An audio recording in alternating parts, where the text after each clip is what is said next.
مع انك ممكن تكون بتقول كل حاجة صح، المنتج مميزاته والعرض والاسعار صح جدا، لكن في الاخر العميل ما بيشتريش.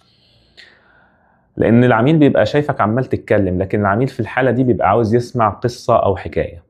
النهاردة هنفهم يعني ايه قصة، وازاي القصة ممكن تفتح ودن العميل قبل ما تفتح محفظته. عاوز تعرف ازاي؟ تابع معانا الفيديو للآخر. خلينا نكون صراحة مع بعض. الكلام المتكرر اللي بنسمعه كتير جدا من البياعين دلوقتي بالطريقة التقليدية، البيع المباشر اللي هي أرخص أسرع أقوى، الكلام ده كله بقى شبه بعضه، والناس ما بقتش تاكل بالكلام ده، وبقى كله متكرر وتقليدي جدا.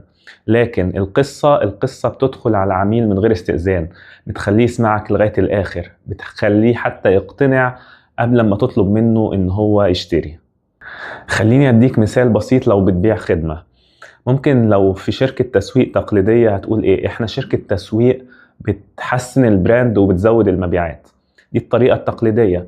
لكن بطريقة الستوري تيلينج هنقول إيه؟ هنقول إحنا كان عندنا عميل لسه فاتح شركة، وابتدى يصرف على الإعلانات جامد جدا، وما لقاش نتيجة أو ما حسش إن الناس بتستجيب معاه من خلال الإعلانات. ابتدى يشك إن المنتج هو السبب، لكن لما جالنا وابتدى نعمل استشارة ليه، ابتدى يحس إن هو اكتشفنا إن هو العيب مش في المنتج، العيب في الرسالة اللي هو بيقدمها وطريقة تقديمها للعملاء. وغيرنا معاه طريقة الرسالة وطريقة الخطاب أو الكلام مع العملاء بتوعه، وابتدى يحس بعد شهر بتحسن في المبيعات.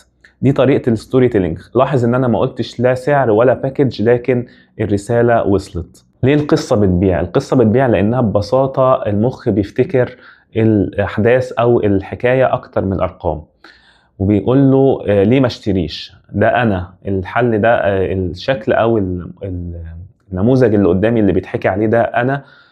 ويبتدي يشوف نفسه في الموقف دوت، ويبتدي يحس ان هو لو استخدم المنتج او الخدمة اللي انت بتقدمها ممكن تحلله الازمة اللي هو او المشكلة اللي هو بيقابلها. خلينا ناخد مثال على منتج. لو انت بتبيع منتج زي لابتوب مثلا، في طريقتين، الطريقة التقليدية وطريقة الستوري تيلينج. لو بتبيع بالطريقة التقليدية هتقول ايه؟ هتقول اللابتوب بتاعنا قوي وسريع جدا وبيشتغل 10 ساعات. لو هتبيع بطريقة الستوري تيلينج هتقول ايه؟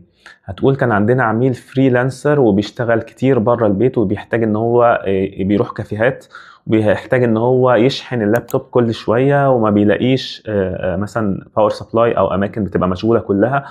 فابتدى ان هو شغله يتعطل ويحس بضغط وتوتر لان هو اللابتوب بتاعه كان بيفصل.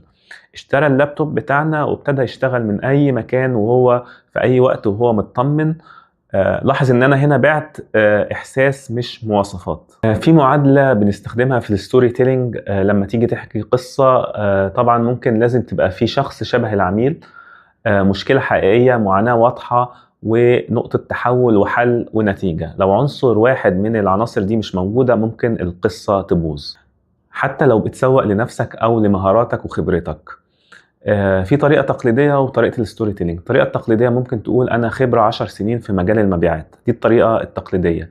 لكن بطريقة الستوري تيلينج هتقول إيه؟ هتقول أنا خسرت أول عميل مش عشان كنت وحش، لكن عشان كنت فاكر إن الكلام هو اللي بيبيع، لكن اكتشفت بعد كده إن أنا أفهم العميل ده أهم حاجة، وأخدت كورسات في إزاي أفهم العميل، وابتديت أخد كورسز كذا كذا كذا، وابتدى يتحسن معايا، وجبت عملت داتابيز او قاعده من العملاء كويسه جدا. دي طريقه الستوري تيلينج. لاحظ ان الاول كانك بتقدم سي في او في انترفيو تقليدي، لكن في الطريقه الثانيه انت هنا بتقدم او بتحكي قصه، وانترفيو هيبقى مشيق اكتر. الخلاصه ببساطه، الناس مش بتشتري منتج، الناس بتشتري قصه حسوها شبههم. لو بتبيع منتج، خدمه، او حتى بتسوق لنفسك وخبرتك، اسال نفسك انا بعرض ولا بحكي؟ اكتب لنا في الكومنتس واحكي لنا لو بعت قبل كده اي بيعه بطريقه القصه، وهل اشتغلت معاك ولا لا. ولو عجبك الفيديو دوس لايك وسبسكرايب، وقابلكم الفيديو الجاي، وخليك دايما سابق بخطوه.